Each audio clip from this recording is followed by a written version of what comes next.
1973年，武当山下的平桥镇卫生院来了一个9岁的小女孩，得了乙乳炎，流出来的水就跟那火烧一样，非常的痛苦。这小女孩疼的是一直叫娘也不能吃东西，肉眼可见消瘦了下去。别说那孩子有多痛苦了，大人都难以承受。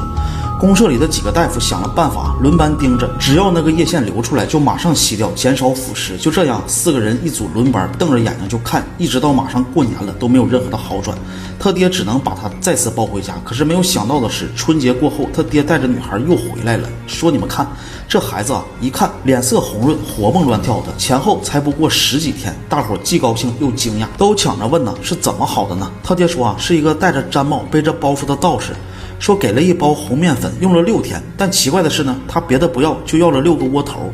这个院长一拍脑门说道我怎么把他给忘了？说当年他有个瘸腿的师伯，也是只要窝头，几天能好就要几个，说要抵消什么东西，我们也不明白。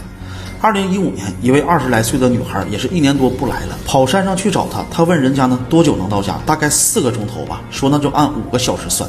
扎了一下，说你可以回去了。可结果刚到家，进门就来了，刚好5个小时。他叫尚鲁彪，是武当全真龙门第25代传人。他说道义的核心不是解决身体的问题，所谓既可近乎道，亦可通乎神，这只是一种修行的方式，小数而已。万般神通都是为了空空大道。到了90年代，他突然意识到全真龙门已经再也传不下去了。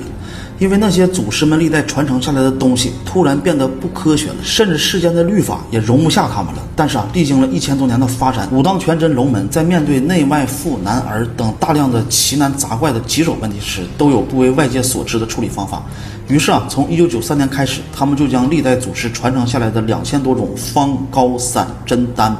以及睡诀、坐诀、固齿诀、武当推手、洗髓、翻江倒海法这些简单强大的手诀和功法进行了整理和编纂。在2013年，武当全真龙门系列7册巨著终于完成了，但是头一版印刷整整卖了12年，到今年才售完。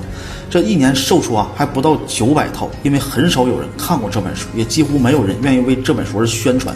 可90多岁的尚老先生，他还是毅然坚决要继续自费印刷。他说他不需要被所有人都认可，但是他不能断绝祖师们的身影渐行渐远，但全真龙门他们上通宇宙的智慧却要亘古长存。